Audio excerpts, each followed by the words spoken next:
Welcome back to PC Hoops with Coach Kim English. I'm joined by Kevin McNamara as you join us every single week. And K-Mac, what happened this week from the team that played UConn to the team that lost to Villanova? Yeah, just no shots. You know, basketball, right? Make 4 baskets in the first half, unheard of. It's one of the weakest offensive performances really in recent Friar history, a long time ago. And, you know, the fact that only 4 players scored in the entire game kind of opened up. It's either a one-off, and that would be a best-case scenario, or some serious concerns going forward. People on our production crew, when I put up the score at halftime, thought that the score was inaccurate because of how low scoring that game was, and you just mentioned it. But Kim English talking after the game, saying that they're going to change things up here and they're going to take away some of that freedom. What was your reaction when you heard that? Yeah, I was surprised, in all honesty. I mean, and Kim has been very focused about having his guards be able to really get in the lane, kick out, and feel free to pull the trigger on the three-point shot. Yesterday, there was so many open three-point shots where guys either put it on the floor, made bad passes, turnovers. They need to be more aggressive.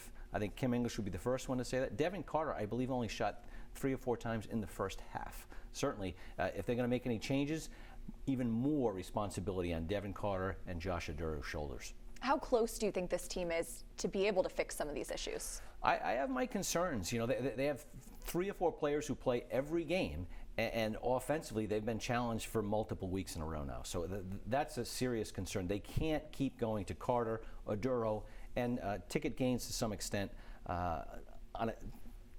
They need more, versatility for sure. And I do think that there's some ability there, just hasn't shined through. And speaking of, using different players and what this Friars team can look like, when they're at their best, what does that look like to you? When they're at their best, they're an excellent defensive team. All season long, they've been in the top 10 to 15 in KenPom adjusted defense. And I think they still can do that, even without Bryce Hopkins. That said, offensively, they're like 150th in the country offensively. They've been challenged for an awful lot of games offensively. That's only going to get more challenging going forward. These coaches in the Big East, we talk about them all the time, Taylor. They're very good. Some of the very best coaches in the country. They scout. They see what Providence's positives and negatives are. And now it's time for Kim English to maybe, counteract that.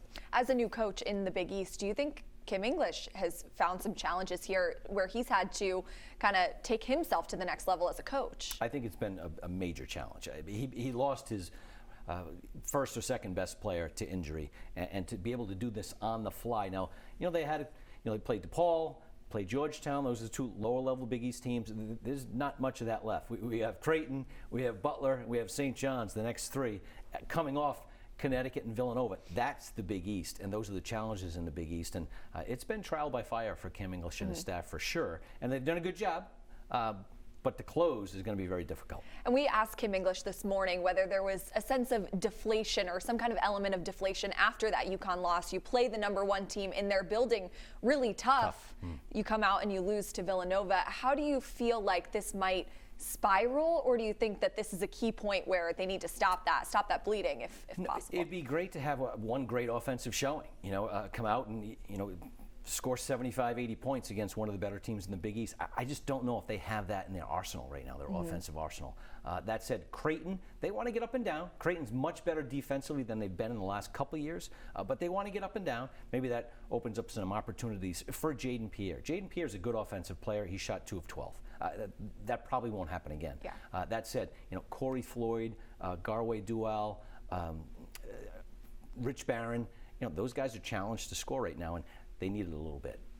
Speaking of Creighton, this Wednesday, next opponent, obviously another tough one, but who isn't tough in the Big East, as you just mentioned.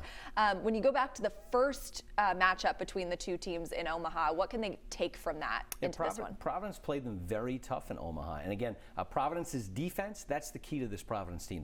They can't let Baylor Shireman, Trey Alexander get up and going. Those guys can score 30. They can score 30 themselves together, and then Providence would have no chance whatsoever. So control the pace, keep the game in the 60s. Again, until I see Providence score 75, 80 points against a quality Big East team, I just don't know if they can. So they have to keep the game in the 60s and win a rock fight, and the home court certainly could pay off. Yeah, definitely. How crucial is this? How critical when it comes to their hopes for March?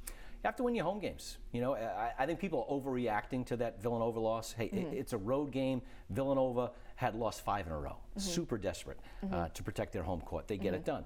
Now it's time for Providence to be able to protect its home court. I'm not saying they have to beat Creighton, but they have to beat somebody. I think they have to get to 10-10 in the league. The next 2 home games, Creighton and St. John's. Difficult games. Teams who I think will be in the NCAA tournament. And then looking ahead to Butler on Saturday, I know we talked about you need to win some road games as well if you want to kind of move forward here. What do you see, kind of the long away vantage point here, but of that game and their chances? Yeah, Butler playing as well as anyone in the league. They just went to Creighton and beat them. Right. One of the best wins in the Big East this year and scored 90 points. I mean, again, I don't know. Can't be doing that. No, I don't think Providence is going to score 90 points. Right. So again, control the pace. Providence has done a good job with that. I do think that the opportunity to learn off a loss like the Villanova loss is a great opportunity for Kim English and his players. They will be totally dialed in because they know their season is teetering a little bit.